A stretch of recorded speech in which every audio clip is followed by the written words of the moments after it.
Minor? That's the dullest place in the galaxy. But they haven't had a party there since the Big Bang. This kid looks like Joe DiMaggio to me. Of course, I did lose my glasses. Uh-oh, someone up there doesn't like me.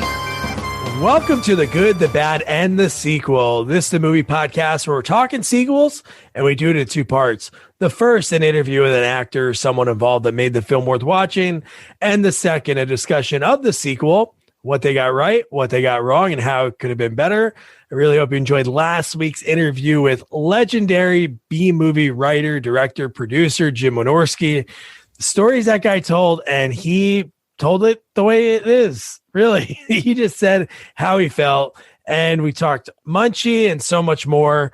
And we are so lucky because if it wasn't for Jim Wynorski growing up in Long Island, Mr. and Mrs. Wynorski, we would not have Munchie. And we would not have this week's sequel, Munchie Strikes Back, our second Munchie. I wish there was another one. But before I talk about that wild Munchie character, I got to introduce you to my partner in the sequel watching journey, Jamie Riccardi. Jamie, how you doing? I'm okay, Doug. But you made me think about something. You made a comment earlier saying that a movie worth watching. I'm going to say it right now.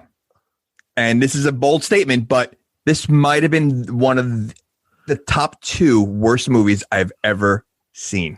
Wow. So hot take for me. This is better than Munchie. See, I think Munchie is way better than this one. Way better. And that's saying a lot. I mean, I'm telling you, I had to pause this movie at least 6 times to take a break. Okay. So. All right. So we have to bring in, I never thought I'd be able to say this in my life because I never knew of Munchie or of that there was another Munchie. But we have an expert. We have a Munchie expert, and he tackled Munchie 1, well, Munchie 2, and that's Nick Spernone. Nick, how you doing, man? Doug, it's really making me reevaluate our friendship that you would put me through 2 of these movies. I'm doing great though. Other than that, I'm doing really good. Nick, you just said what I was going to say to you, because we've had guests that, that discuss Death Wish, Karate Kid, Texas Chainsaw Massacre, Friday the 13th. I mean, all great movies. You came on for 2 Munchies. So what did you do to Doug that he brought you on only for Munchie? You're welcome. Makes me think I wronged him at some point in my life. And I was like, do I owe him money or something? But yeah, this was... Yeah, I'm like, Batman Returns, you could have got me on for that one. I'm like, oh, yes, like one of my favorite movies, but Munchie Strikes Back. Well, yeah, since Doug and I put it out there, which one was better, this one or the first one? Oof. God, they were so rough. I'd have to go, oh, my God. Well, don't decide now. We'll discuss it, and then you can give your verdict at the end. But no, Nick, I think I trust you enough, not that like I'm making you watch something bad. I trust you enough to crush it on this movie. I love that Nick emailed me one time on our website, sequelsonly.com. And he emailed me like, hey, you guys should do the John Wick movies. And I was like, dude, sure, we'll do one of those. But first you have to watch this. And I sent him a YouTube link of the trailer to Munchie Strikes Back. That might be the first and only time I'll ever hear John Wick and Munchie in the same sentence. I'm going to say right now, this movie might be a war crime. Like it's really something. What's amazing is that this scored like a 27% on Rotten Tomatoes, and it's higher, much like almost double than Son of Mask and Caddyshack 2. So this movie is better than those 2, which again, as bad as they are, I'd watch those over and over again compared to this one. Okay. And I think Catwoman got like a 9%. So it beat Catwoman with Halle Berry. That's insane. Okay. Let's get into this one so I can try. I feel like I have to, I'm like a defense attorney. I'm like representing Munchie. Howard Hessman as Munchie. Well, you're taking a losing case, I'll tell you right now. Well, we'll see. You asked me what would I choose? I probably would choose the second one just because of Dom DeLuise. No, the one we saw. The original. One, I mean, yeah. Right. Munchies? Munchie? The original is Munchie, right? Munchies. Yes. Munchies with the S. Okay, it's plural. Yes. And then they lobbed the S off for the second one. But I agree with you. Dom DeLuise is a much better Munchie. All right. You're going to hate me. Okay. Howard Hessman, he had some good lines, but let's just talk about it. So we start off and we get a throwback, and I didn't know that. Like when I watched that minute like a few months ago, and I was like, dude, I don't know how this movie starts. I feel like I didn't know what I was watching, but the fact that Gage is in this movie, and the movie starts off at Ronald Reagan High School, and it's just a huge party getting thrown. Where is everyone? Wait, so I was so confused in that. First of all, I wasn't sure if that was the same Gage or not, but I guess it was. I thought it was a college. I thought he was at a college. It looked like they were like wearing like college letters, and like I had no idea what was going on in that first scene. Yeah, and when I saw Gage, I was like taken aback. I was like, "Oh, he's back for another movie. This is great!" And then see him again. So is this so? There's a lot of times in this movie. The reason I liked Gage, I liked his imagination. Those like morbid flashbacks in the first one, I did like that. But throughout this movie, we'll get to a lot of points I'm going to ask you guys. But to start this movie off, is this really happening? Like when he says to him, "Hey Gage, did you check the administration building?" He's like, "Yeah, I went in there. There's no one there at all." And then he goes, "Okay, kid, there's the detonator." And you see this comically sized like Acme, like Looney Tunes, something that Wile E. Coyote would buy, and he blows up the building. Even before that, it's like rock and roll high school. Like it's like the kids are like doing backflips in the hall and like just destroying the school. Yeah, I really did not understand what was going on. It really just dove right into it, and really, I mean, and again, before we even get into the movie, could we talk about Munchie? Because what a difference in this Munchie compared to the other one. And difference, what I mean, is much worse. And I don't know how you can get worse than the first Munchie, and they did. Yeah, I think the puppet was actually it was worse in this one than the last one. It was. Was this like claymation? Oh, No. So bad. I don't know if it was that, but one thing that was weird was it was worse in this one. The way he moved, it was like almost like they moved him a little bit and just kept repeating it. But this one, for some reason, had like the ability to move its lips, but then it wasn't even close at all because it actually was weird. The other one, it was just like opening the mouth. This one had like lips that moved. Well, they also didn't figure out the finger problem because they still can't move his fingers. He still has the same pose like every time. So again, and then after they blow up the school, and I said Howard Hessman before, but not a lot of people probably know his name maybe, but he was from WKRP in Cincinnati and a trillion other things. He was the cop at the end of Clue. He was like the main FBI guy at the end of the movie. But yeah, so after they blow up the school, then he says, "Hey, what's next? Let's blow up the DMV." And I'm like, is this real? Because then from there, he just like disappears. So again, he screwed over Gage the whole first movie. So is Gage about to get like arrested for like bombs and like arson? I thought he blew up with the building. He did? Yeah. No, Gage blew up with the building. Like they all died. Oh, I don't think so. Did they? Well, you don't see them anymore. But that explosion looked like Michael Bay was directing this movie for a second. I was like, wait a sec. I think 95% of the budget went to that explosion. Well, and the band that was playing, it looked like they were not like the instruments they were playing did not match anything that was going on with the music itself. It looked so bad.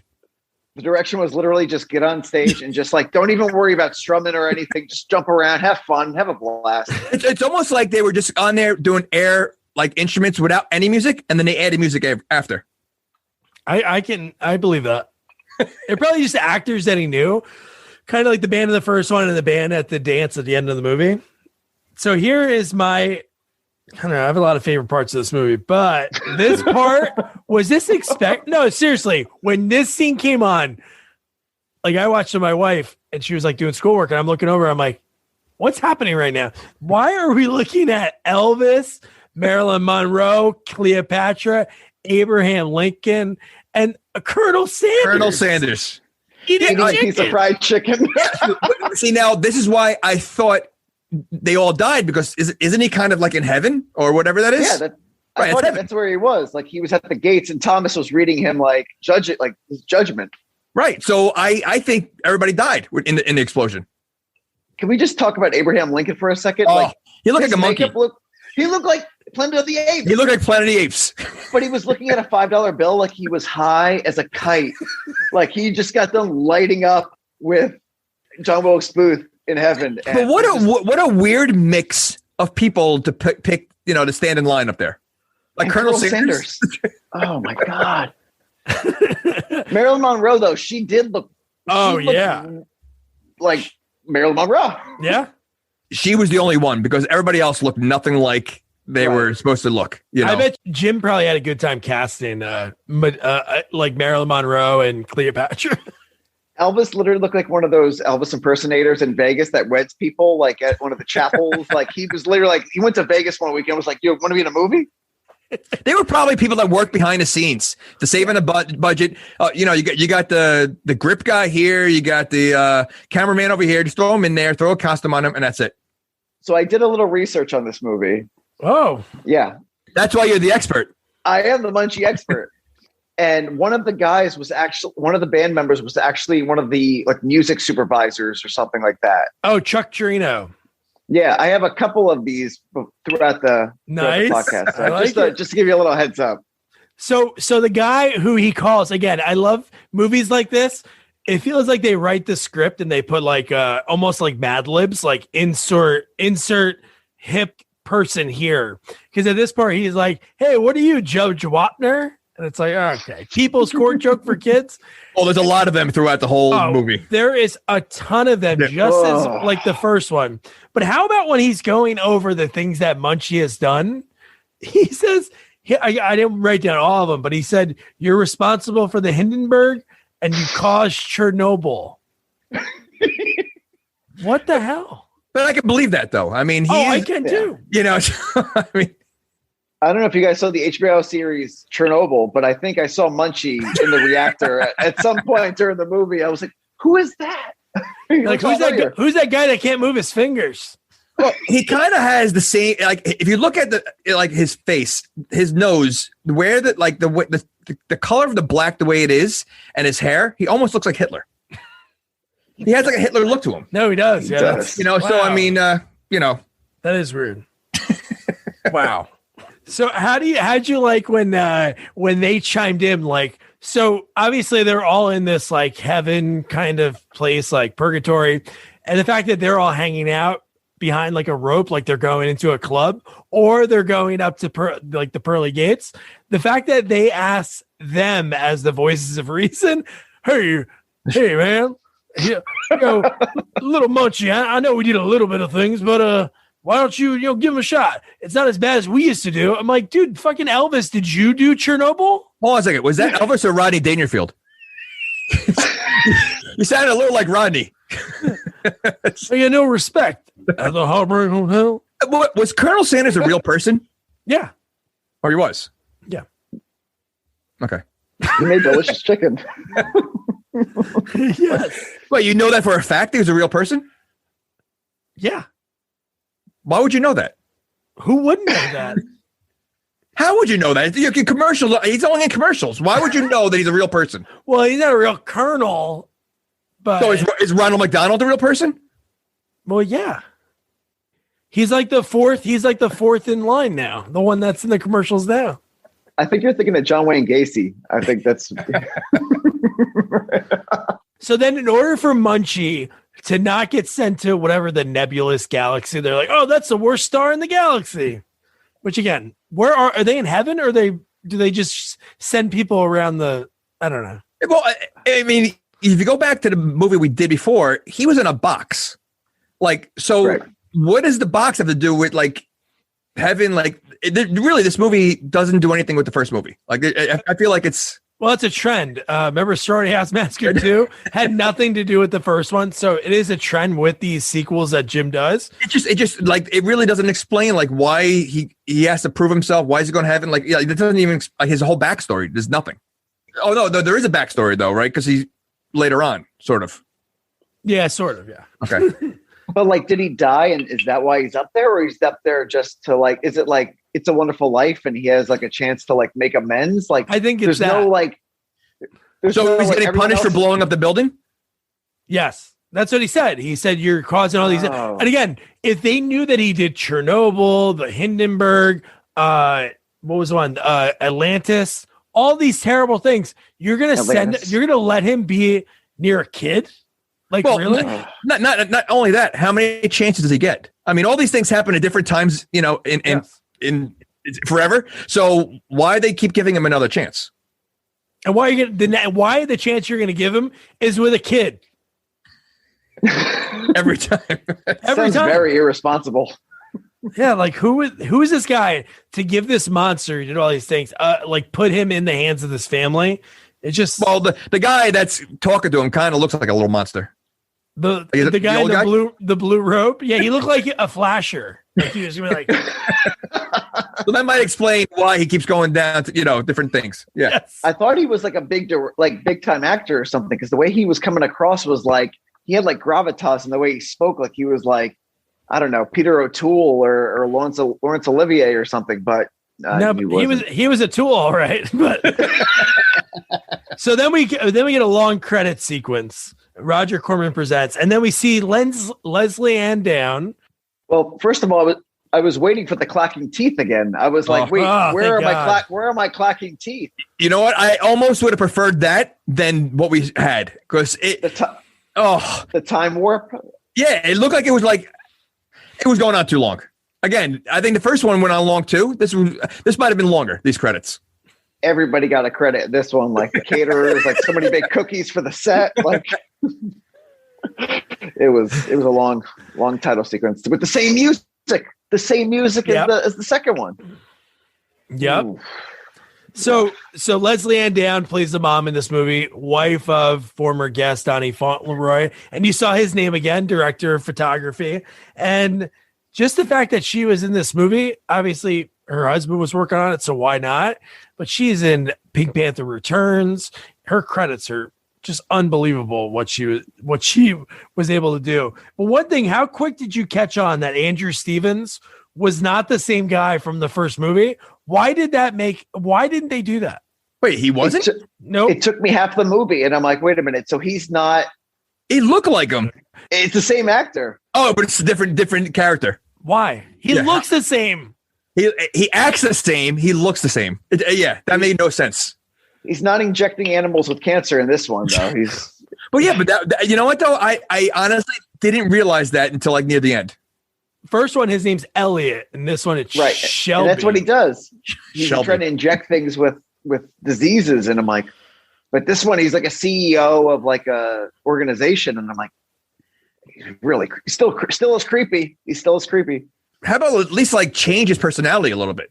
I mean, he's the same character, exact same character. They made him even creepier in this one. Oh, the sexual harassment in that room. How weird was that? The first scene, she walks in and she already knows. She obviously works there for a while. She already knew what he was because she wouldn't even shake his hand. Like when he got really close to her, he's like, people think because I'm all high up here in my castle that I'm like, what is happening right now? Well, he does have a beautiful view at that window.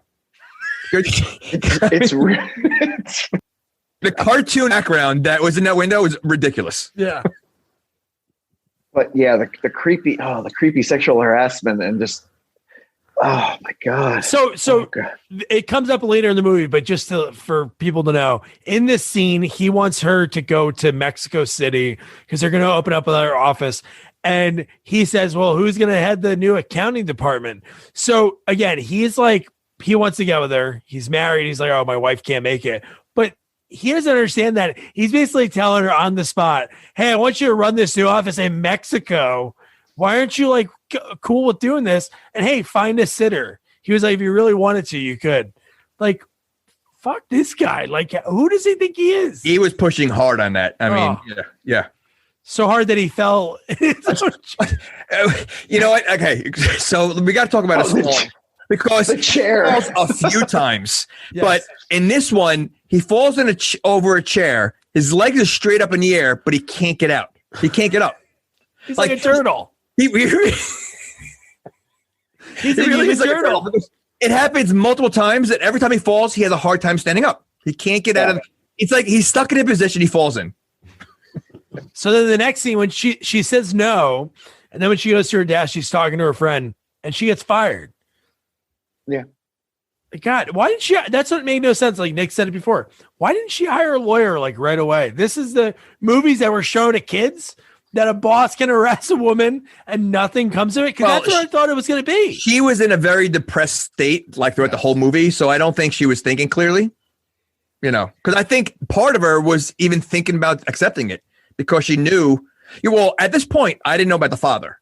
Oh, I thought the father was, which again, you don't find that out until and what a curveball that is. So like, but I think that again, she obviously was desperate. So I think she almost accepted it. Yeah, and that's when I noticed that her British accent kind of goes in and out. Like she's kind of like British in one scene and American in the other, and I'm like, wait, so is she trying? Like, where's she going with this? But she is British. I know she is, but. In the office with Andrew Stevens, I'm like, oh, okay. And then the next scene, she's talking in a British accent. I'm like, whoa, where did that come from? Maybe when he doesn't like British people, and she knew that during the interview. So only around him she speaks, American. And then when she goes out, she could be herself. Maybe. Oof. That's a long way for that job. So then right from there, she gets canned. We cut to, dude, I'm telling you, they found the kids that never played baseball. I mean, look, they not only never played baseball, I don't think they've ever thrown a ball. I mean, like the best player in the team, when he's pitching the ball, it looked like when most people throw it like the opposite arm. Yeah. That's what it looked like. And even swinging the bat, like the most unathletic kids possible, which I find it amazing because there are a bunch of kids there. You're going to tell me you couldn't find any kid actors that at least could throw a ball? Like it was sad. It was sad. No, the fact that Brett, when we get to the point, we find out Brett's like the dick when he's up to bat and Chris, Leslie Ann Down, Linda's son in the movie, when he's pitching and the first two pitches are strikes. And I love that the coach is basically Walter Matthau with Coca-Cola instead of beer. Well, what was with the soda pop? That's Walter Matthau who had a beer all the time. So he had the soda. Oh, is that the reference? This every scene. This is totally Bad News Bears. I mean, to a T. To the fat catcher, to the it was totally Bad News Bears. Even later on at the well, I don't want to get too far ahead, but he's still drinking soda pop in a non-baseball field setting. And I'm like, wait a minute, does this guy have a constant stream of Coca-Cola? Well, he keeps sending the kid out to get it.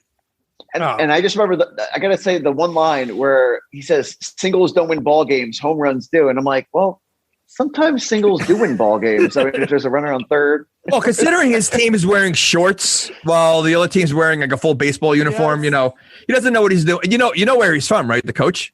No. Transylvania 65000. Oh, that's Artie Johnson? No, it's not Artie Johnson. Artie Johnson wasn't in. We made a mistake. So Artie Johnson I don't think was in Transylvania 65000. This guy was. Oh, so that's the guy that looked like that. He's the butler or whatever. That's him. Because I knew I recognized them and I couldn't figure out where. Because Artie Johnson kind of looks like him. Yeah, they kind of do. Artie Johnson from the first one. Yeah. That's funny. What's the age? So this is middle school, correct? Yeah. Okay. Yeah. The main kid looks way younger than every kid there.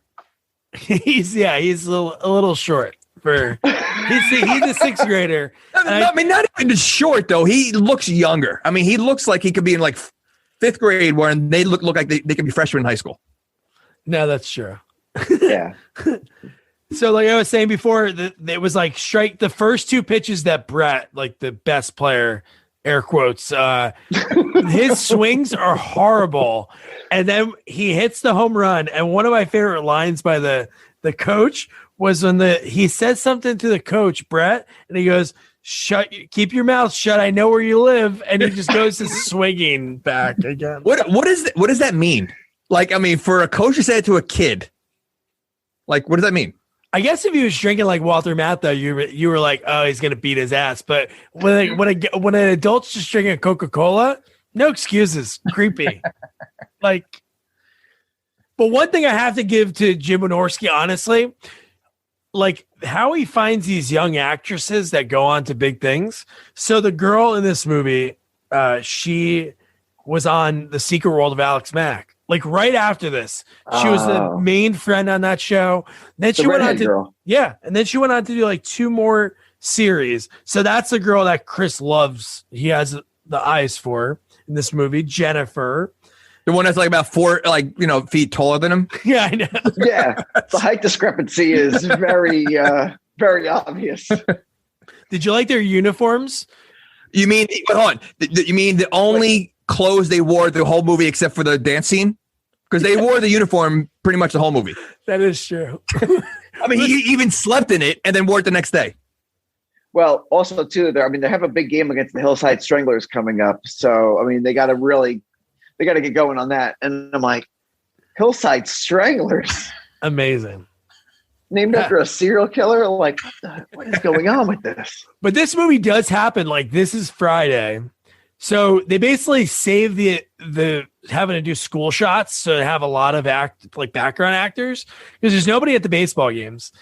Really, there's like maybe a few people in the crowds, but really it's a Friday. Saturday is the dance, and then the mom says if we don't get the mortgage payment we'll talk about that in a little bit, by Sunday. So all this happens in like 3 days. But no, you're right. They're always in it. But I was saying it was Concord Junior High. Yep. Concord is Roger Corman's studio, New Concord.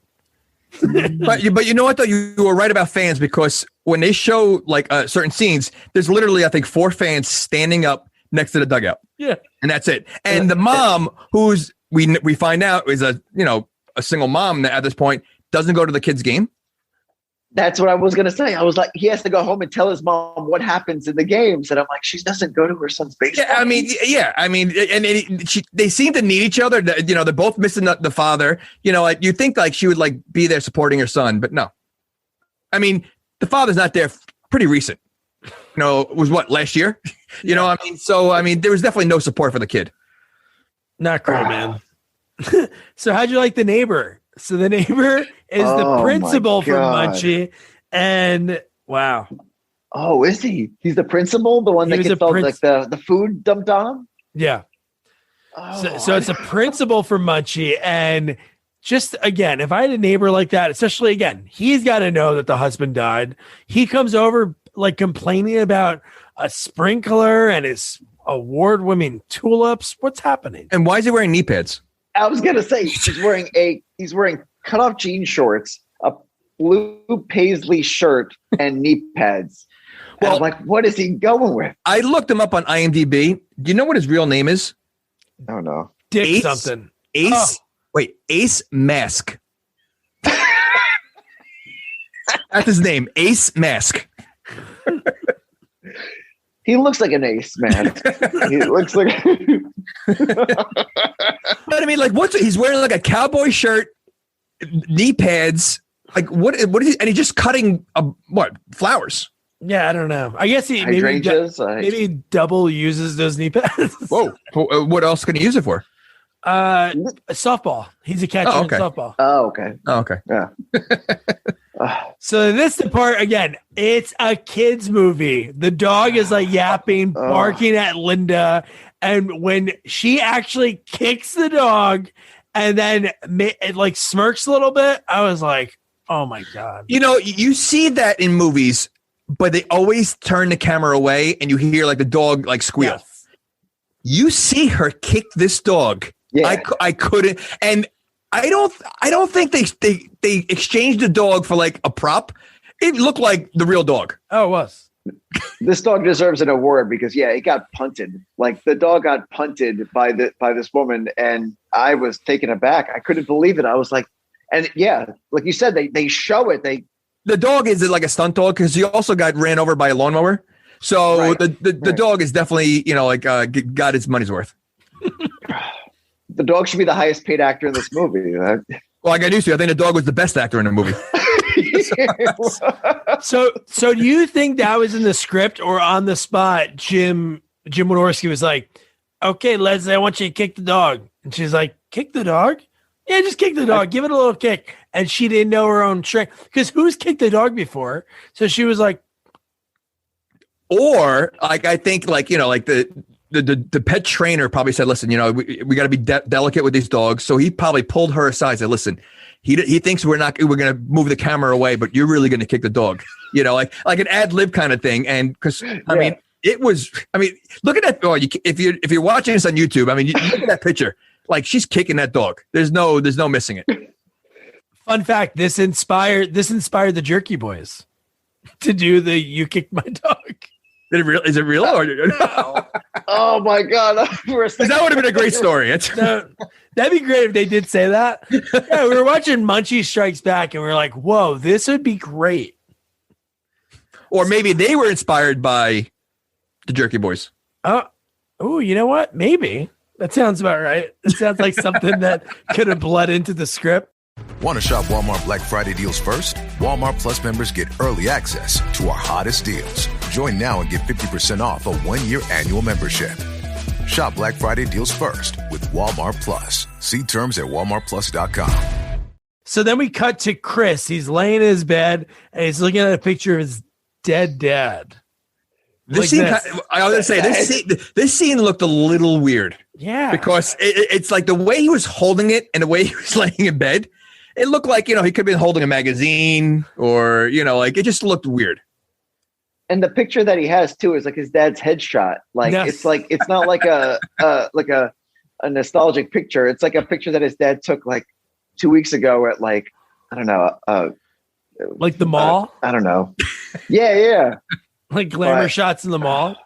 Hey, you could be a model. Hey, honey, I could be a model. What if that's how he died? He took the glamour shots and then like a wall fell over or a light fell down. And that was the last photo that he ever had. What? What? Oh my gosh. What a bizarre way to go. That would be. Lights out. I'm sure there was some like deleted scenes in how he went too. Okay, let's not get too far. There's no deleted scenes. They used everything they had for this movie. Unfortunately, they did not delete any scenes. Okay. So now it's Munchie time. He's like an orb. He flies in. We see it over the house. When he comes in, I think his first words are, "Hey, kid, you got any Fritos?" I feel like there's a lot of product placement in this movie. Oh, yeah. The whole script. Yeah. Like it's Mad Libs. It was like, hey, can you get me what's popular? Yep. So how about when he goes, what's your name? He goes, it's too long for you to pronounce, but people call me Munchie. I guess it sticks. This is the first one. I know he did. He ate in the first one, but he still didn't eat enough to be called Munchie, right? Wait, that's why they call him Munchie? I would think so. Like Munchie eating munchies. What's his long name then? Oh, we don't know. I don't know. What a stupid line. I know. So now we all have to wonder what his real name is. Somebody's not sleeping tonight. What the hell is Munchie? Honey, what's wrong? Why aren't you sleeping? I don't want to talk about it. So then the mom comes in, has like a heart to heart saying, hey, you need to, and then this is like, no. She came in mad, right? That's what I mean. Yeah. Well, she was sort of having a heart to heart. She was like, you need to start pulling your weight around here. That's not a heart to heart. She was pissed off. Yeah. Yeah, she was. The room was trashed. It was. What was that kid doing? He wears the same thing He was laying in bed staring at his father's headshot. I mean, not for nothing. He's had a lot of clothes on the floor, but he still wore the same clothes. So, why are those clothes on the floor? The whole movie only wears like 3 things. Well, unless all the clothes are dirty and they're on the floor and he had nothing else to wear but the baseball uniform. Or he's like Superman and he has 7 outfits that are the same. Maybe. But no, so then Munchie goes, I'm here to help you out, kid. I got to help you out so that I can get back to Earth so I don't get sent to Nebulous 42 or whatever. So then the fact that he helps him clean that, this is the funniest part of the whole thing. Not funny, but it's like there's a few parts in this movie that just like continuation. And so when the room's clean, everything gets picked up. And for some reason on set, they must have vacuumed the rug, but we didn't see a vacuum. So when she comes back in, there's like clearly like vacuum marks in the floor, wouldn't she have been like, Chris, I didn't hear a vacuum. Why does it look vacuum? Well, in her defense, she's clueless about everything because later on, when we talk about the money falling from the sky, she doesn't seem that shocked. So, I mean, all right. So she's clearly clueless about a lot of things. So I don't think a vacuum marks is really going to get to her. Even before that, when he says, "Oh, I can grant you any wish," and he goes, "Can you bring my dead dad back?" And he goes, "Well, some things are a little bit too big," and I'm like. What a horrible, like, that was really the horrible part. Like, they had to throw that in there. It was such like a bad, just horrible, like horrible. Can you bring my dead father back to life? No, son. I mean, you could have said, like, bring my father back, but my dead father, like, it's so, like, it makes him way more morbid. What if his response, again, at least his response is sentimental. What if the response was like, oh, I can bring your dad back, but now you're dead. Well, there definitely is a different Munchie in this movie, personality wise. He seems way nicer and like more of a better guide. The first one, he's just a train wreck. I mean, Dom DeLuise made him like such a here. He's like an actual nice Munchie. He actually, I would say he kind of really helps him. Like in the other movie, that's what I'm saying. Yeah. But in the other movie, it wasn't even close. There was like no time. He almost helped him. Like in this one, he helps him every time. Well, I think in the old one, he was more trying to do things for himself, Munchie, like because he liked the outcomes. Where here, he was literally really trying to help the kid. He did it more for like laughs, for like his own self amusement. Yeah, but you know what though? But at the same time, though, he needs to help him to get back to wherever he needs to go. So he has a purpose. Where the other one, he basically just escaped from a box. Yeah, that's true. Right. He's just having the time of his life. Yeah, right. Yeah, he just happened to be out of the box, so he didn't care. But how about the one thing that is common with both Munchies is the way they do their magic. So he goes, "Kid, what do you want?" And he like says this whole like like something processor, blah blah blah, like racing game, video game system. Yeah. And he's like, "Oh, I thought you were gonna ask for something complicated." And then he like did like somehow his eyebrows moved a little bit on the puppet. I don't know how, but then he goes, "Just say the magic words, Super Mario Brothers." Well, first of all, the kid never says a magic word ever. And he keeps saying, say the magic word. Yes. But is it pure magic? Because it seems like he just goes to the same mall and takes everything from the mall. So like, I don't know. Like, I mean, I don't know how much magic and how much stealing there's involved. Weren't you waiting for, I was waiting for, because they did that many times. They said that line like in a little bit when he asked for all the stuff, and he goes, "Well, kid, if you want to show it off to your friends, just take them to the mall." I wanted to see a scene with like some bumbling security guard walking around and I know stuff's disappearing or something, because they kept doing that. I really thought that was I thought that was where the money was gonna come later. Oh, that would have been too clever for this movie. Yeah. I don't think the writers thought that far ahead. But how, again, first time I'm gonna mention it, was this real? When he's playing the video game, he's like, "This is so cool." He's like, "I wish I could really drive a car." And then I know he's like, "Oh my, say the magic words." I don't even know what he said, but then they're really driving. Yeah, he's behind the wheel of like a speed racer car. Well, it was a dragon car. Yeah, for whatever reason. I mean, you know, and I love that the view from this, like when it's like a far view, it's like a little miniature remote control car that was driving around. But again, another dig thrown in there, a line popular. "Hey kid, you're driving faster than the guys at Domino's." So far we had what? Domino's, Mario Brothers, we've had Pepsi or whatever. And what was the first thing he had? Oh, we have Elvis, we have Marilyn Monroe. But I mean, just so many product placements. It was like Ronald Reagan. Well, definitely a few political things later on too. No, yes. So this scene gets crazy because out of nowhere, I guess, in the video game, an airplane's trying to bomb you, and there's bombs going all around this car, and then Chris like speeds up, and the thing explodes. So in my head, I'm like, did somebody just die? Like, what was that? Like a virtual reality that he brought him into, or was that real? I had that in my notes. I'm like, oh wait, the plane crashes. ... Murder? I said the same thing. And I'm like, unless it was a drone, someone someone else is going to be having a dead dad or mom pretty soon because, yeah. Well, I mean, Munchie does explain that they it wasn't real. They were inside the video game. He does say that later on. But how about the fact when either him or Elliot or whatever his name is are driving, they do the same motion of steering. All they do is go like this. This is the steering, and like the typical steering when you right, and the car's going straight. Yeah. And his name's Chris. It's a normal name. It's not anything. Oh, it's Chris this time? Andrew Stevens? Okay. No, he meant Chris as. Oh, you're talking about an Andrew Stevens? Yeah. Oh, okay. Who's Elliot? His real name, right? Well, or Elliot's Elliot's the first Elliot one. was, this movie, his name's Shelby. Oh, my Shelby. mistake. Oh, Shelby. What's the worst name, Elliot or Shelby? Shelby, I think. Shelby. I mean, Elliot's not too great either, but this movie kind of reminds me of Pete's Dragon. Munchie is sort of like Pete's Dragon. He comes to the children and need help. Only the kid can see him. He causes mischief throughout the whole movie. This is Pete's Dragon. He ripped off Pete's Dragon. Oh my god! So then the next scene, they're done playing the game. He's sitting in the chairs. He's like, "Can you get me anything?" And then he just rattles off like a million things. They both pass. Oh, and then he calls him Donald Trump. Yep. Kid Donald Trump. That reference does not age well.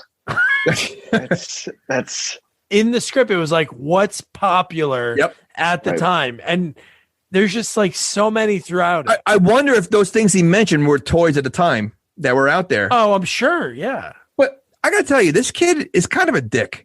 Like, first of all, he becomes very materialistic. He wants all these things, and then he wants Munchie to return it the next day. Yeah. He didn't even look at the things he got. He just wanted everything. Oh man, my mom's coming. Can you return all this? So he only wanted all that stuff for a couple hours. Yeah. And then to get him away, he goes, "Okay, say the magic words, Reaganomics." So Munchie has a lot of magic words, right? So there isn't one magic word. It's just whatever he says right before he does it. Yeah. He's like Harry Potter. There's a specific spell for each kind of thing, There's not like just like Alakazam. It's whatever it is. So then in the next scene, so here's where we have to talk about the outfit. This is why I say that he has more than one of the baseball outfit, because he goes to Munchie. He goes, "Oh, Munchie, I got to shower." I think it was after he said mom's making pancakes, but he said, "I have to shower and then I have to mow the lawn." And then I'm like, all right. And then he's wearing the same outfit. But why would you shower before you cut the grass? Of course. And that's right. And that was yes. And when you were saying outfits, I thought you meant Munchie's track outfit that he was wearing for the scene.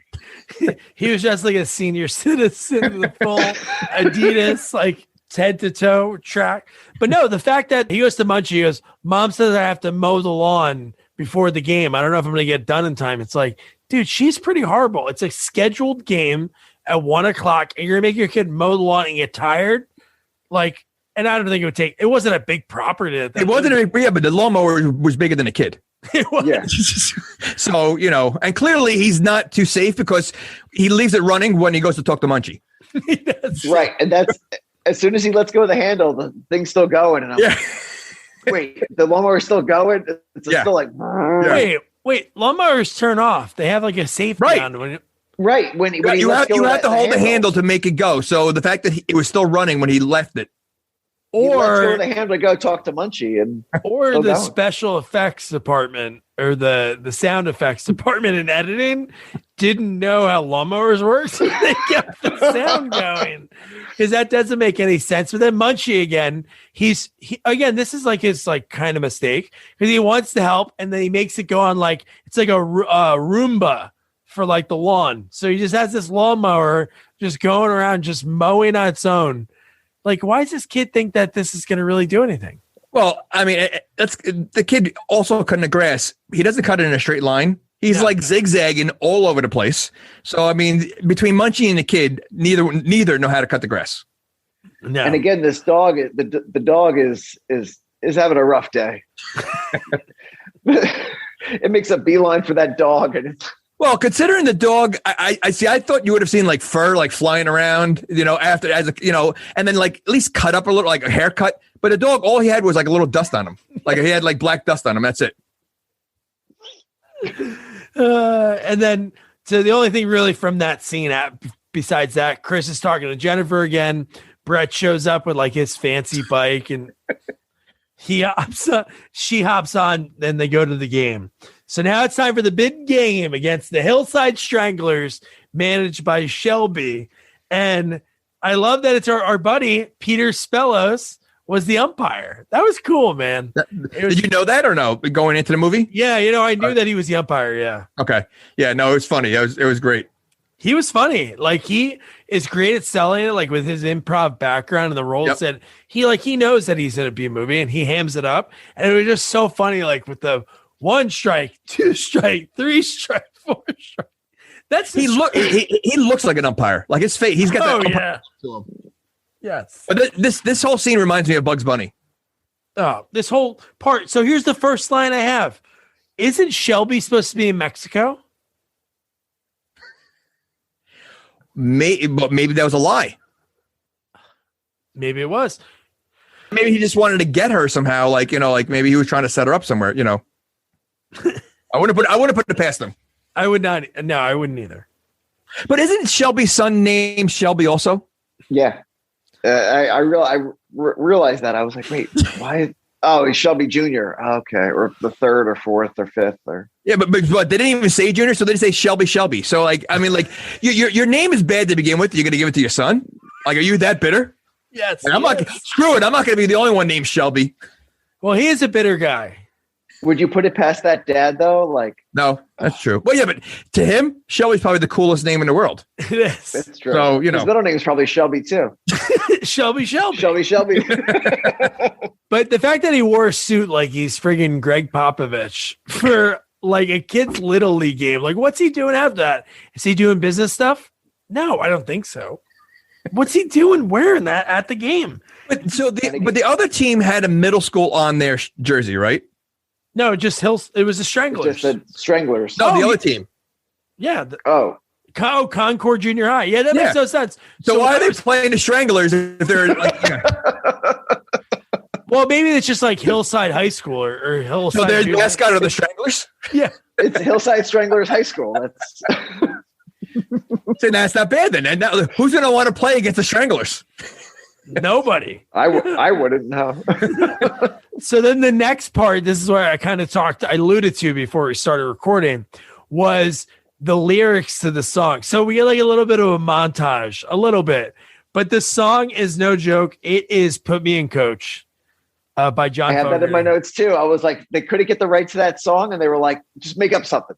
Dude, the line in it, he says Little League Basin is one of the lines, and another one says, grab the bat and swing, batter. And I'm like, wait, what? What? The lyrics were like what we were watching. It was like on SNL with Fred Armisen when they would just make up the song like as they go along. That's what it sounded like the whole time. It's like, you ever see those videos on YouTube? I think they're called literal videos. Yeah. And they basically sing the song in the tone with the right music, but like talk about what they're seeing. Yes. That's what the song was. Exactly. It was so bad. And again, all horrible baseball. So many errors. Kids that couldn't even like swing a bat or throw a ball. Just there wasn't one kid that could really swing. Throwing the ball, forget about it. And no one moved. Like a ball was hit. They all just stood there and watched. Like it was, and it looked like the game was played in the middle of like the desert. Yeah. Like there was really nothing around there. Yeah, and the pitcher's talking trash, and he lets in 8 runs in like 1 inning. I'm like, what are you talking trash for? You just unbelievable. So this scene, this is like what's really sad. Like we were talking about, like the Coca-Cola, the fact that he makes Chris go get the Coke, and then, but it does get Munchie. Munchie has an opportunity to just pop out of the. He's in the towels. Why is there towels in a kid's locker room? And this is the second time that Munchie is hanging out in the locker room, because in the first movie he was hanging out in the locker room too. That's right. Yeah, and think about this. So when they showed the aerial shots of that field, where was there a gym? There was no building or anything. Yeah, there was no school. Where was the school? I said it. The field's in the middle of nowhere. So ridiculous. So why wasn't Munchie already there? Like, why is he waiting? Like, what if the coach didn't send him to get a Coke? I don't know. Munchie can pop up anywhere. I don't know why he had to choose there. He's a peeper. He was in the first movie peeping. Yeah. He likes hanging out in boys' locker rooms. He does. Yeah, there was no locker room near there. No, They couldn't find a field there was no that had structure or building. Yeah, it was just barren desert and a baseball field. that. No structure. Nothing. No structures. No. The dugouts. See, God. now I'm gonna say Elliot again, but Shelby. So this is where Shelby walks in now, also, right, to go to the Yes. bathroom. Why? Now, when he sees Munchie, it almost looks like he recognizes him.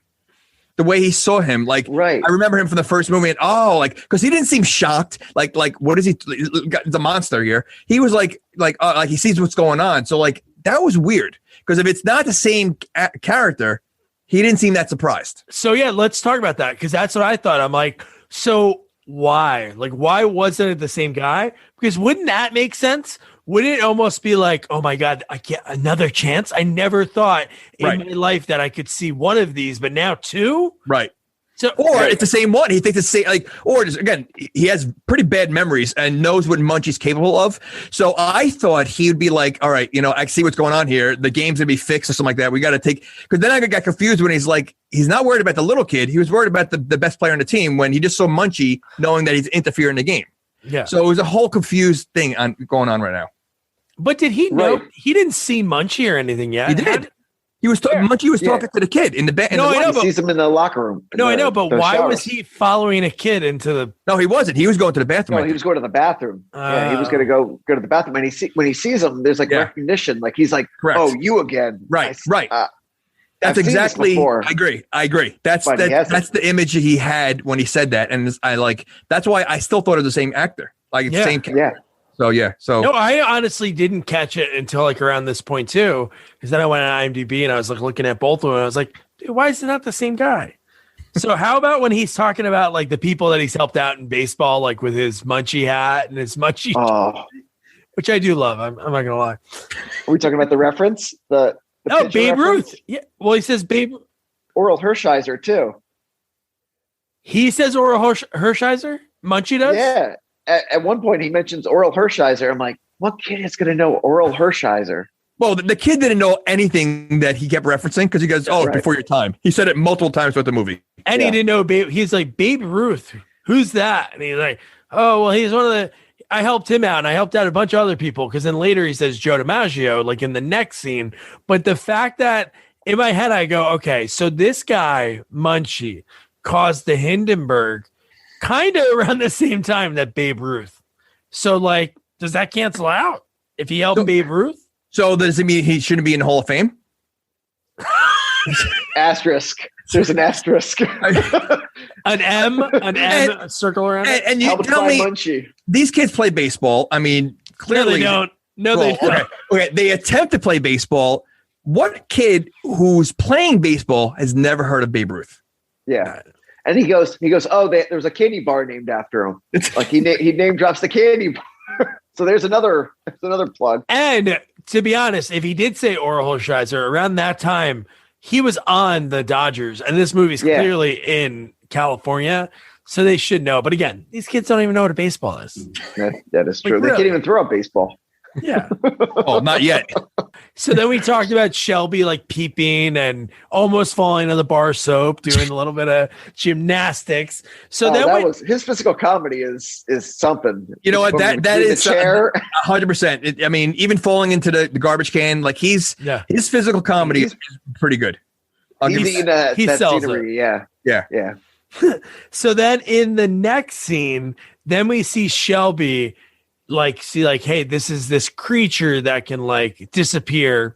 So I want you to take out their best player. See, but that doesn't make sense, though.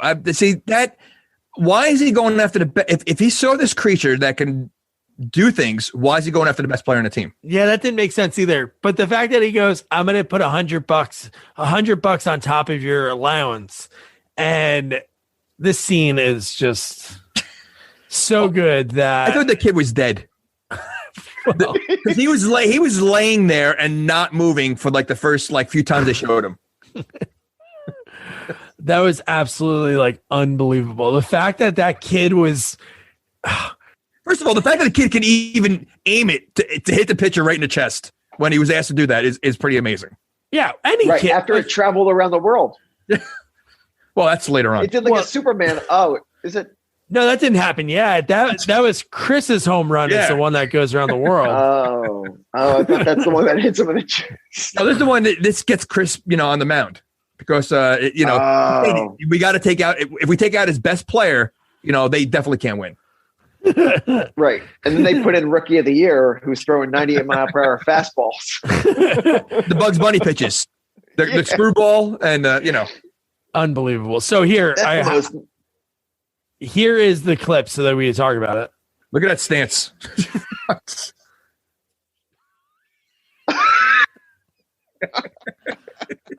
Like, honestly, when the way he collapses onto the ground, it did look like that, but he goes, ow! And there were 5 people behind the fence watching the game.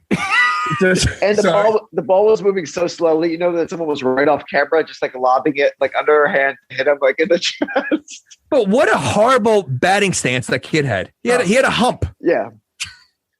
He was aiming straight for the parking lot. But then we get Chris. Chris gets thrown into the game. We see Munchie behind the hot dog cart. And it happens. The pitch that he throws, the first one that was like going, I think it was the first one was a screwball. And that's when Peter Spellos, like we talked about, like he hams it up. He goes, that was the screwiest screwball I've ever seen. Well, how bad is this team that the coach is putting in clearly the worst player in the team because he's the one that has to get the coach Coke, the sodas and everything else. That's your replacement pitcher? Well, from practice, he looked like the other kid because in the practice, it was like Brett and then Chris. So maybe none of the other kids can pitch. Well, clearly at practice, he looked better than Brett. He seemed to be throwing harder than Brett. So who knows? Yeah. Brett could have bring it. How'd you like one part that, come on, it was kind of funny, was when he threw the pitch, the one that was like the 8 strikes, but I like the next kid when the ball was invisible and it was just showing up in the mitt. And I love that Peter Spells had to go, hey kid, you're out. That was pretty funny. And everybody's going nuts. But wouldn't the kids on the team be like, what the hell's happening here? Well, I don't think the kids really wanted to play. I don't think any of those kids wanted to play at all that day. No. Because even the kid, this coach's son said, I don't even like baseball. So then we get to the part Nick mentioned it, the ball going to the atmosphere. Bases loaded happen. Chris comes up. 2 strikes. They gave us a little, I was sweating a little bit. And then he hits an absolute bomb that just flies out of the atmosphere. And then it comes back in and knocks out Shelby. And again, he can't get up. He can't get up from it when he gets knocked down. That's right. It hits him in that. He's a turtle. He's poor turtle. He is. But listen, Munchie knows what he's doing. It's for a dramatic effect to make it look even better. You got to get the 2 strikes first. Because if he hit a home run right away, it wouldn't have the same effect. Now this is a kids movie, right? I don't know. So, well, I think I'm assuming because I don't know what adults besides Doug likes this movie. But obviously, the message they're trying to get across here is you cheat to win. Because clearly they cheated and they won. The other guys were cheating. He was he was giving his kid $100 to hurt someone purposely. No, he was giving his kid an extra allowance. You get hurt during a game, it doesn't mean anything. He was hiring a hitman. He basically paid his kid to do some dirty work. Listen, just because a kid can't field, that's his problem. So the next scene, Jennifer calls Chris and says, hey, Brett, he's doing better, but he can't go to the dance. Would you want to go with me? Dude, this next part, mind-blowing. Like, really. Okay, before you even get there, so she was going to the dance with this kid. She liked him. Yeah. Clearly, they had like a little thing going. The kid's in the hospital. You're just going to drop him in 2 seconds and grab the next kid to go to the dance? Like, you're not going to hang out at the hospital with the kid? You don't think he feels bad that he's not going to the dance? Like, that's kind of like shit. Chris is totally the plan B, but he's so fine with it. He's like, yeah, let's go. How crappy is that for her to do? Oh, yeah. He just went to the hospital. He's probably got like a dropped lung or something. And yeah, she's just like, she said, "Thank you, next." Yeah, exactly. Is Brett hitting balls outside the atmosphere and going around the world, 7 times? I don't think so. Screwballs? Colleges are looking for that. But this part, so this kid puts on like a raggedy suit, and then Munchie goes, "Oh, like Cinderella? I can help you out like that." And then he makes the kid. How about for the kid? Jim Wynorski was like, "Okay, kid, can you spin around in circles for a while?" Because when you watch him, after like the third spin, he was just like, he's like, "All right, how long do I got to do this for?" He looked like he did not want to do that spin. He's so stupid. Yeah, and then he goes, "Well, Munchie, I don't think I have a giant pumpkin." So then Munchie changes the car, his mom's station wagon, into a limo, and then out of nowhere, when they get to it, there's a white guy in the limo, and he opens his mouth, and it's Munchie. Well, this is a middle school dance. The kid's wearing a tuxedo. Yeah. All right. I mean, but yeah, this is ridiculous. And then they have a limo. They have a bar in the limo that he tells. Yes. Kids drinking, like he's drinking champagne with the girl. Like this is like almost cringy a little bit. And I don't know if you noticed when he goes, again, it's weird when he opens his mouth and it doesn't match and it's Munchie. It's Howard Hessman talking was weird. But every time the girl was like, "Oh, how'd you afford this?" He would like, do you want to call France? Do you want to call France right now? And then Munchie chimes in and he goes, "Why don't you have something from the beverage car?" And the fact that, I don't know if you guys noticed, the cranberry juice that they opened was like already open. It was like halfway. And I'm like, really? Somebody like, they were like, "Hey, we need a drink in this limo. Frank, give me your friggin' drink right now." And then they made them use that. Oh, the kid's he's like 9. So, I mean, he probably has a difficulty opening up bottles. He keeps getting younger every time you mention it. Well, when he goes to the dance, there isn't one kid close to his size. The blonde is like right. Rebecca Lobo. Like nobody probably gets that reference, but WNBA, yeah. How tall she was, it was insane. They all, even the kids dancing, like there were some kids in there that looked like they could have been in college. Like they were like tall, like ridiculous. So yeah, I think the kid's like 9. So then we were talking about the band. This is just like the beginning of the movie. The band's the band for Munchie. They're playing the song "Invasion of the Body Snatchers." Wait, were they the same band that was in the beginning of the movie? Yeah. I think a couple of the people were, not everyone. The lead singer definitely was. The guy with the flop hair and that's the guy glasses. From the band. I forget the name of the band, but that's actually him. Yeah. So they survived the blow up. Yeah. Okay. All right. That explosion was so large and it was so close. Thinking back, everyone died. It was big. It was a big explosion. I was taken aback. I couldn't believe it. Like I said, I thought Michael Bay was directing for a second because it was a big explosion. I don't know how anyone survived. Well, apparently the band survived. They threw the kids in front of them and ran. So how about, so he's telling the story about the big game. Like who friggin', like really, no one went to the game. You think people care at this dance? But he's like telling the story like he did everything. Well, clearly they care. The girl cared. Well, we find out that she really didn't care. But the fact that everybody's getting so pissed that he's like, well, Jennifer gets super pissed. She's like, "You're talking like we were and it went to his head that quick because it really wasn't to his head in the limo. He was still like kind of dorky trying to impress her. But I guess one person was like, "Oh, you hit that home run?" Yeah, but you know what? Think about how he was talking in the limo. Like he had like that like rich kind of snobby, snooty kind of voice when he was talking in there. Think about, "Can't Buy Me Love." He was such a loser, and then once he became popular, became a dick. So I think when you're that much of like a nobody and you get fame rather quickly, I'm sure it goes right to your head. You don't know how to control it. And then the first thing rich people do, they tell people, "Hey, you want to call France?" So then he's all pissed off. He goes into the locker room again. Is that the same? And shocker, who's in there with him? The peeper. He's always in the locker room. But when Munchie's in there, so he says, "Sorry, kid," and then he asks for a wish, and his wish is like kind of bizarre that he wants to hear what people's thoughts are. And I'm like, wow, this is pretty deep for a kid, especially in middle school.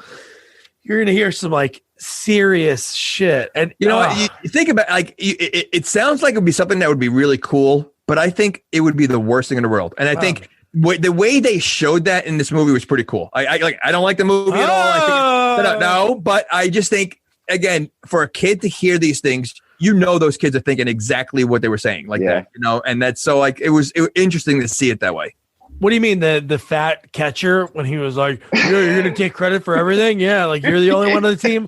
Or the blonde girl that was, I guess, supposed to be like the attractive, like rich girl in the grade when she was like, I don't know what people see in him. I think he's kind of a nerd, but if everybody else is into him, I guess I have to be. How shallow, man. She's ready for high school. She looked like she was in high school. Yeah. And she definitely looked like that. But again, within 15 minutes being at the dance, she formed that opinion. He hit one home run, and now she's got a. And then the fact that Shelby is at this dance, following a kid and taking photos. And why doesn't Munchie stay as the white limo driver body that he's in?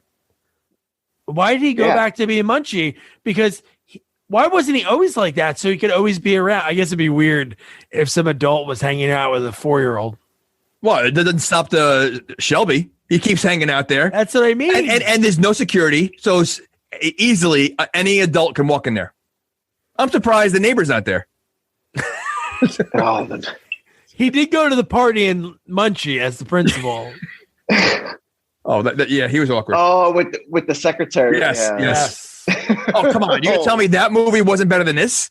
Like with the secretary talking to him? That was. So then I don't know. I feel like. Well, don't say what you think yet. Save it till the end. I'm not done with my case. Okay. Right. So right now we're probably like midway, I would think, maybe. So this is where we find out what the crux of this whole movie is. Obviously, we know Munchie's story. He has to help this kid out. But then we find out like what the overall, like, because in the first movie, all he wanted to do was not have his mom date Andrew Stevens. That's all. That was the whole purpose of that movie. Munchie had no purpose, really, because he was found in a box. At least in this movie, they have a purpose, both of them. Because then we find out that Linda, the exposition in this movie is so ridiculous. And there's a joke about that later, which is amazing. But when she goes, me and your father, when we were having you, we just wanted to get this house. So we got the mortgage right away, and we have a huge balloon payment that's due. That's $20,000. I'm like, holy shit. This is a lot to unload on a 9-year-old. Yeah. She dumps all this information on him, like just randomly, like. She doesn't go to his baseball games to support him, but she's got to load all this stress on a 9-year-old. And here's what I was talking about. On a therapist. So this is nighttime. He's still, right? Because he wasn't asleep yet. The mom said like, oh, you're not asleep yet. If you notice when they sat down, there was light coming in the window.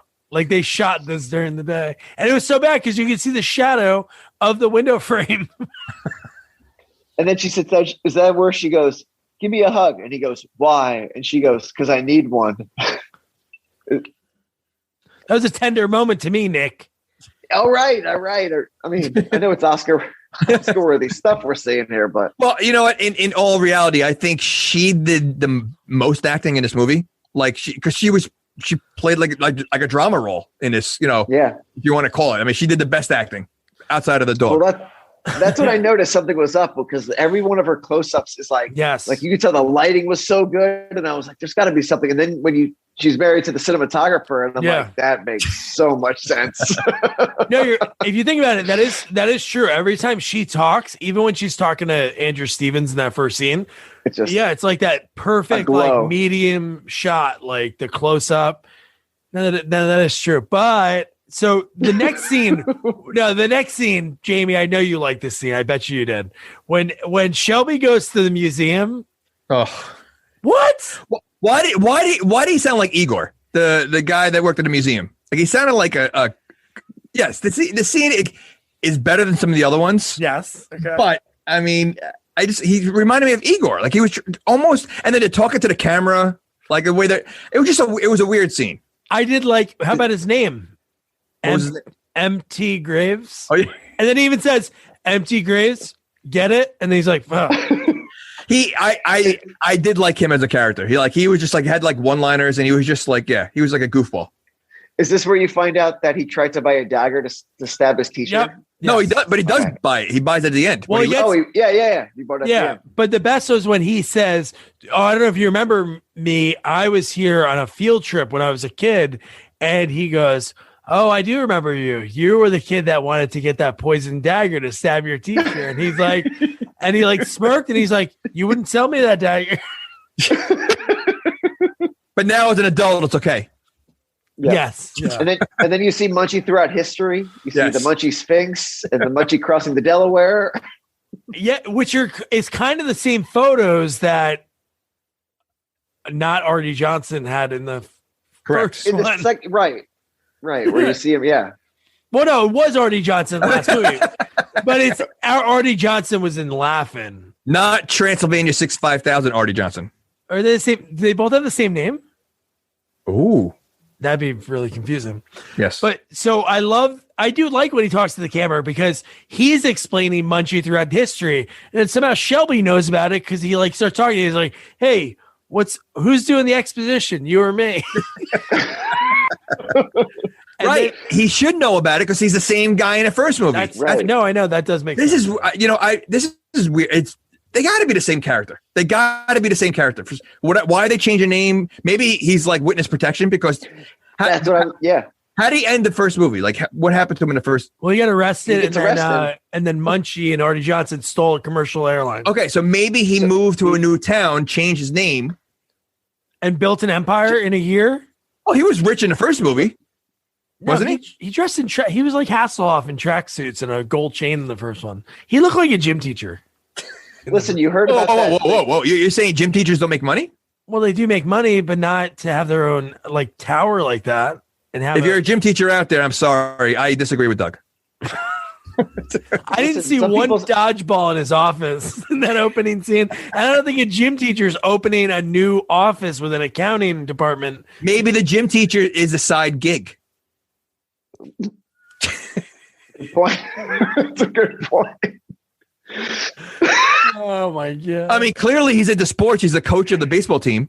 But he wears a suit. What gym teacher wears a suit?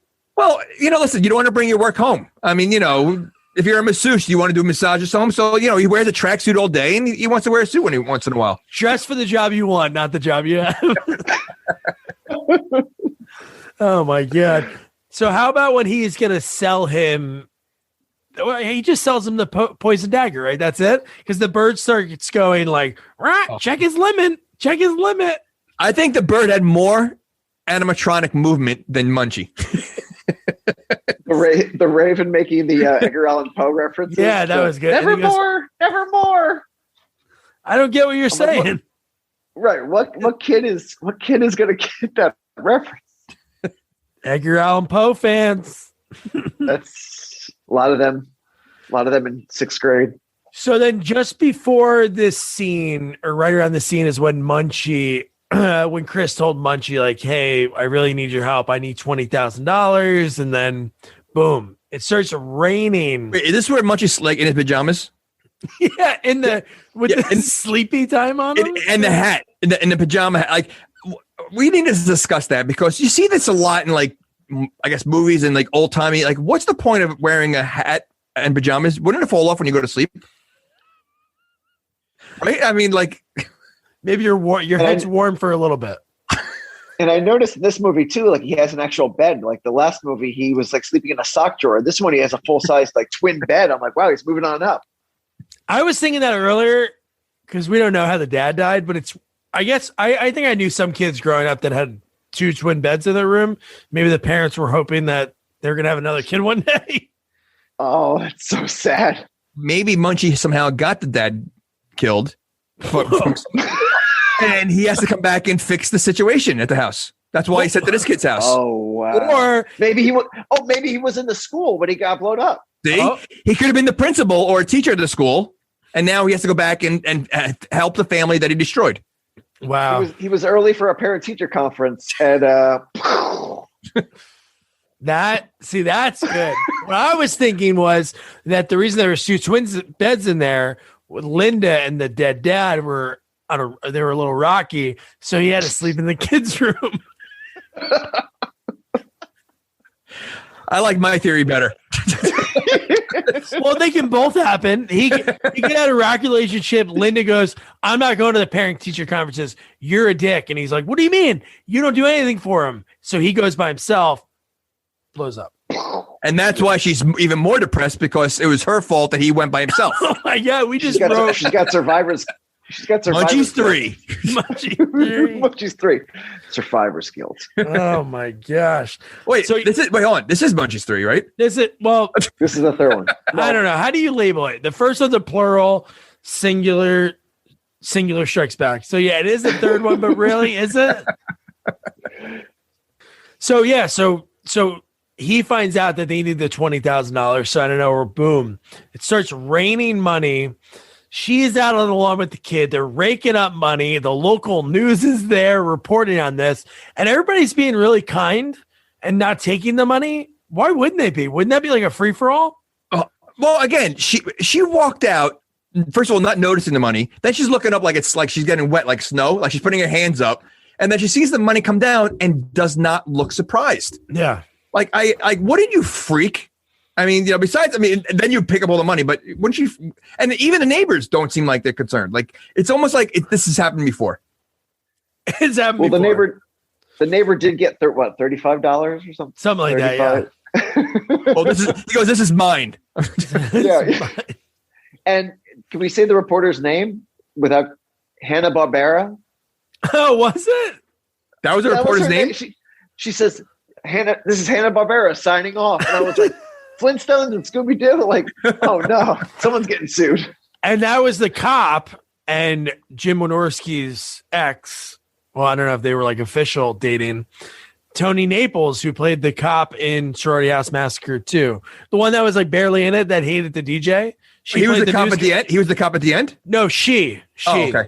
No, the guy. Okay, so in this scene, they collect all the money. It's in garbage bags. They're getting ready to bring it down to the mortgage office, which I don't know. Would they accept garbage bags of money? Not only that, how did she know there was $20,000 in there? Because she says, he goes, how much fell? She goes, I don't know, but it's about $20,000.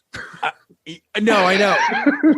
So maybe her husband used to launder money, and she knew one garbage bag full is $5,000, and then there's 4 garbage bags. She would have been short $31 because the neighbor next door. Yeah, that's true. And were they all? I think they were all singles, right? They were all singles. So why wouldn't Monkey? Why wouldn't Munchie? Why wouldn't Munchie make it a lot easier and give it like higher bills? Yeah, hundos. Right. You know. Yeah, that would have been a lot of sense, and it would have been a lot less plastic bags. It would have been, he could have used a Ziploc bag. So what happens next? The Treasury Department shows up, and that is the guy that plays Jennifer Love Hewitt's dad in Munchie. So it's all the same guys playing different characters. I thought he looked familiar. And he's in a ton of stuff. You look at his IMDb, like a ton of stuff. Wait, you're saying the cop at the end is her father? Well, he's a Treasury Department. Yeah, he's a Treasury agent. Yeah. All right. It's like a dentist calling himself a doctor. He's the one who drives Lonnie Anderson, right, at the end? Yep. Okay. So he basically drives Lonnie Anderson at the end of the first movie and then drives the mom at the end of this movie. Yeah, he's a driver. So he basically does the same scene in both movies. Yeah. Okay. So then he basically says, like, hey, we have to go downtown. And then Chris goes too. And then they pull off. And then at the same time, Shelby pulls up. He has this crazy look in his eyes. And when he gets out, he has a tire iron in hand. And this scene, really? I don't know. But Home Alone? Well, no. Home Alone. So many Home Alone things happen. But when they're in the kitchen, I don't understand what one thing that happens. There's something I don't understand at the end of the scene. Probably the same thing. It reminded me a lot of when the principal breaks into Ferris Bueller's house. Yep. In Ferris Bueller's Day Off. It had that same kind of like vibe of like, he's like, I know I shouldn't be doing this, but I'm going to do it. And he's breaking into the house in like pure daylight in the suburbs. I just like that Munchie was waiting for him. Like he was waiting. He saw him coming in, and and he was all set. So yeah. Yeah, he puts firecrackers in his butt, And what else does he do? Well, hold on. It wasn't really in his butt. Yeah, it was on his like. I mean, that might have killed him. If he put it in his butt, it might have killed him. Oh, so Munchie goes, I can't kill this guy because I'm going to go to Nebulous in 47. I'm just going to put it on the waistband. Well, if someone's never seen this movie and they're just listening to the podcast, that changes things. Pocket, butt, two different things. Just saying. Two different images you're going to have in your head. I'm trying to sell the movie, okay? I want people to watch it. I got news for you. You're not selling this movie. Yeah, you're not selling this. It's all for like $5. You could pay people to watch it, but no one's buying it. So then we get the marbles and the bowling ball. So you're right. It's like all Home Alone. Yep. But how about the fact that Munchie recites, again, this movie came out the same time as Groundhog's Day. He says the same line as Needle Nose Ned. Ooh, that step's like the doozy step. Word for word, he says it. And it's like, how many times can in this movie, like it's just, I don't know, it just bleeds in. I guess if you're watching a movie while you're writing something, they could just all bleed into each other. Maybe. I don't think they have any, listen, I would love to see the script for this movie. Again, I don't, you know what the budget was for this movie? At all? I mean, I don't know either. So, I mean, I can't imagine an old Chevy and an 8-ball Coke. The mom's car and yeah. I think the writers really took that old phrase, good artists borrow, great artists steal. They took it to heart. They were like, let's just steal everything. Well, I think they were probably betting that anyone who likes Groundhog Day is probably never going to be watching this movie. That is true. That is smart, actually. But no, the part that I was talking about, so Andrew Stevens, he's in the kitchen. Munchie, like, is somehow, like, cooking, like, cake batter, flies all over Shelby's face. But then somehow he, like, electrocutes himself. By touching why is his finger near that? And this is the part that, honestly, I know obviously what Munchie is and what he does is crazy. I know what you're going to say. Yeah, but how does he do that? How does he pull a cord in the kitchen? And this is Shelby, not Munchie. Yeah. And it causes potatoes to fall. Well, why is there a cord dropping potatoes? Like, who has that in the kitchen? Is that like a need? Is it like Pee Wee Herman's kitchen? Is that with the start of a Rube Goldberg like machine? Yeah, if I'm going to have something that's going to pull a cord to drop things, I think potatoes would be the last thing I have in there. Oh, so now you just open Pandora's box. What would you have that's on a cord? Maybe popcorn. Popcorn. And the only reason I say that is because potatoes are heavy, and if they land on your foot, it's going to hurt. That is true, but popcorn will dry out. So you're saying you'd have a contraption that has the popcorn popping, and then when you pull it, yes, there you go. Okay, there you go, and it goes right into the bowl. Oh, that's pretty good. It sounds pretty. Well, okay. So here's my question, because that wasn't what I was thinking of. Oh, okay. So after this whole thing, the potatoes fall, knocks Munchie out. He gets in the bag, plastic bag, garbage bag. Yeah. He can't get out.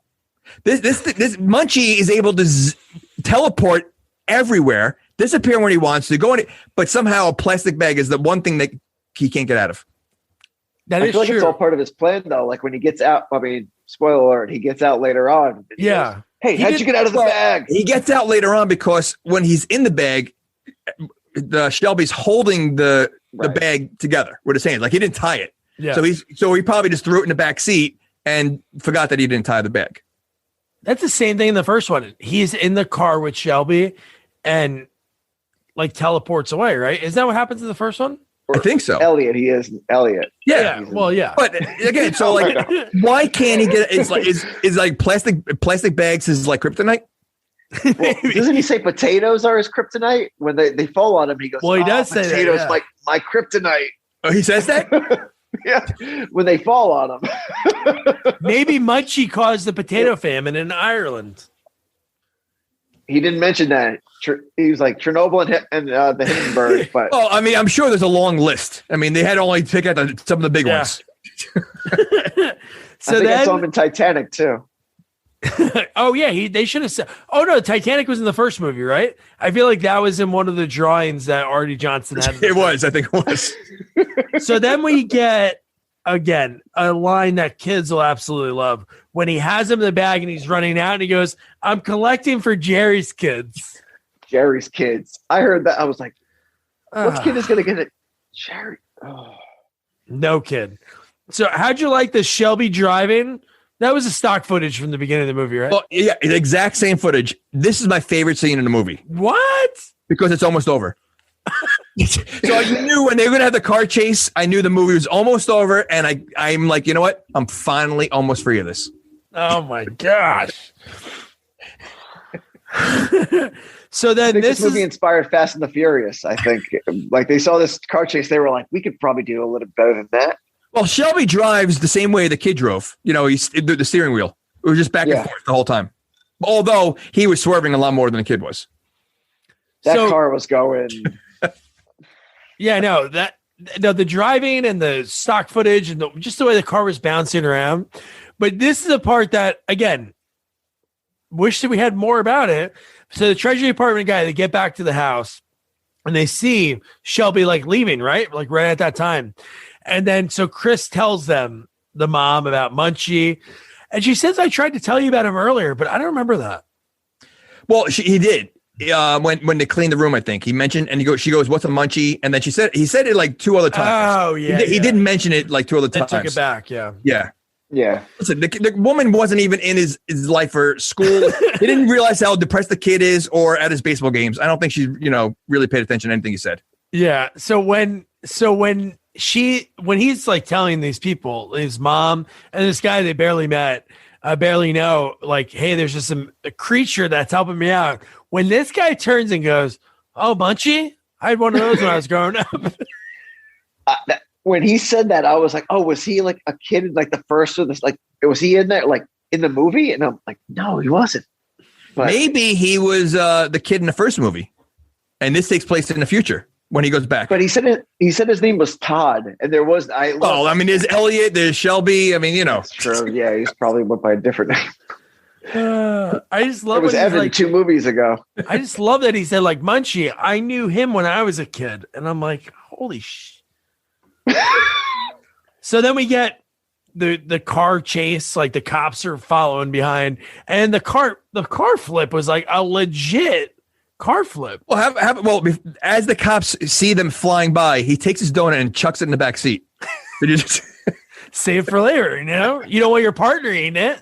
You put it on the middle part. Fair game. Yeah, that flip though was pretty crazy. I was not expecting that.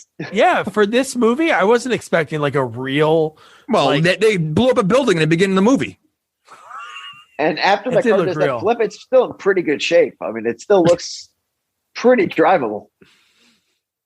And then when he's getting arrested, remember he's like crazy. He looks like insane. He's like going towards the cop. And the one cop's like, oh, you don't remember me? You sexually harassed my wife. I'm like, his hair started getting crazier and crazier as towards the end of the movie, like to show how crazy he's started to get. Yeah. Well, and then he gets electrocuted. That's when it gets really like he sticks his finger in the light socket for the socket. Very Daniel Sternish. Yes. His hair. Yeah. I love when he's getting arrested. He says, I'm a member of the NRA, the NAACP. You can't do this. And then this is when Chris is like really like kind of like scared. He's like, oh no, Munchie. And the guy gets really close and he's like, if he's anything like the Munchie that I knew, I'm sure he's okay. And then, dude, the end of this movie is wait. Yeah. Can we say a line that he says though, real quick? Yeah, do it. He says, you might even get a stepfather. Oh yeah. How cool is that? That's what I was getting to. That was at the end of the movie. That's what I mean. But he just met, the woman just met this guy. Yeah. Yeah. He took her downtown for potential counterfeiting charges. Like a hardcore interview. This is Pete's Dragon. Pete's Dragon at the end of the movie had to leave when everything was okay to go to the next place. And Munchie is leaving. I'm telling you, it's Pete's Dragon. But yeah, so he gets home and then the TV turns on and it's like, this is the Munchie show. But the one thing like Nick just mentioned, he goes, hey kid, I think I did enough for you. I gave you 3 things. I got your mom a better job, figure out the mortgage, and a new stepdad. And then the fact that the M. Night Shyamalan twist of the movie was we see it, but we're back in heaven-ish. Human Munchie. Oh my God. It's the dad. Well, that wasn't Human Munchie. That was the dad. No, that was Human Munchie, I thought. No, that was the dad in the glamour shot. I thought that was the limo driver. No. No, that was the dad. That was the dad in the. It was? So now this changes the whole movie for you. Oh, now it's great.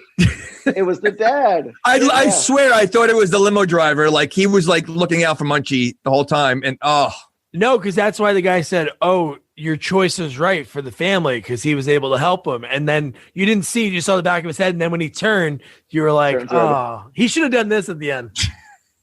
I don't know. I like mine. I like it better with the limo driver. Who remembers the dead dad? He was only mentioned once. And then the end of the movie, we have to finish the movie with another topical joke, which again, I did research right after I saw it. When he goes, "I have a guy that really needs my help." Bill Clinton. This was before. Yeah. Everything. That was 95. All that started, the Monica stuff. And this movie came out in 94? 94. Yeah. Wow. I think he was talking about Waco. He was talking about the Waco siege. She's like, oh, after that whole thing, he needs some help. Little did he know, he really needed some help out later on.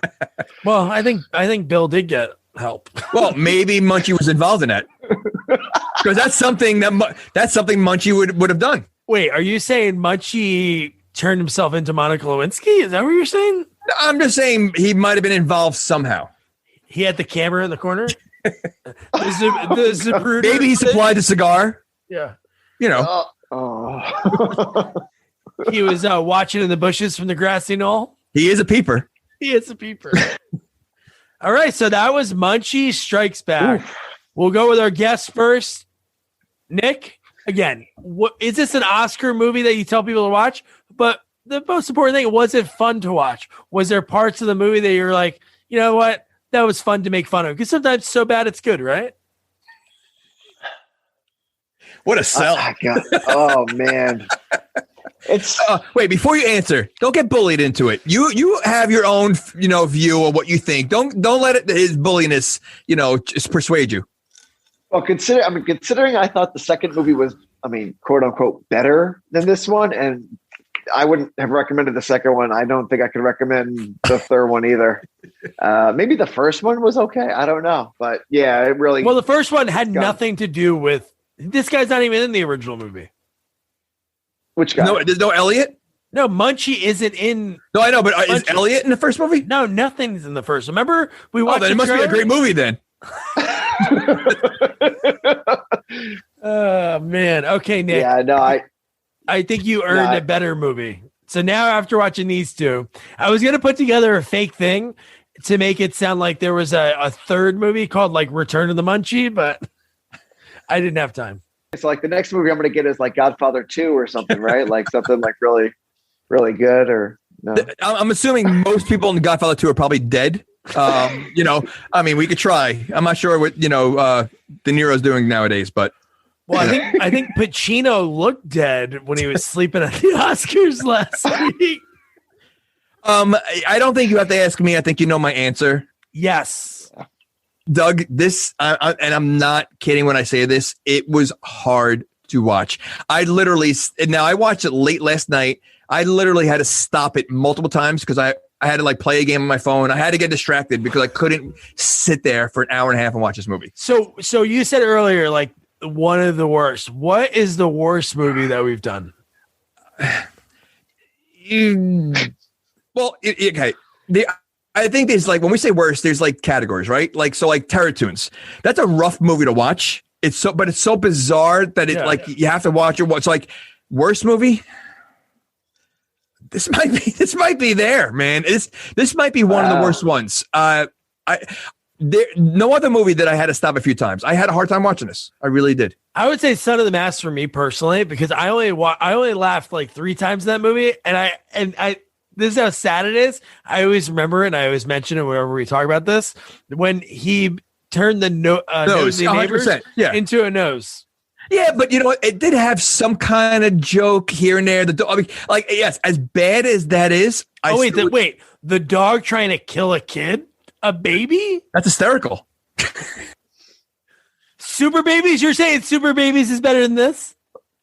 again, John Voight trying to kill kids. Okay, if you're in the bottom of the barrel and you don't have you have to pick the lesser of two evils. Yes, I would say I would watch if I had to watch a movie again. If I had to, I would take Super Babies over this. Woo! I would not be able to watch this again. This was rough, and I'm thanking whoever I can thank that there's not another one we could watch. All right, so again, I'm not gonna say that this is like the greatest movie, but there's there's not like clips that people have on YouTube, but there are like some funny scenes. Like I love like the empty graves. Like I thought his scene was really funny, so you could watch that one. I thought that was good with the exposition. You said you liked that scene. What, a 5-second scene for an hour and a half movie? and again, just because I said I'd like it, it's a matter of finding a needle in a haystack in a crappy movie. A couple of scenes that I can say, all right, fine. You know, and yes, the rest is crap. This is like lesser crap. All right. Well, that was Munchie Strikes Back. And now we go from a movie that Jamie calls a bad movie. And the next sequel that we have it's dubbed the best worst movie. And it's kind of true, really. Like Jamie's never saw it, but there's just something to Troll 2. And this is another sequel that we're going to be doing that has absolutely nothing to do with the original. Troll 2 doesn't have a troll in the movie. It's all goblins.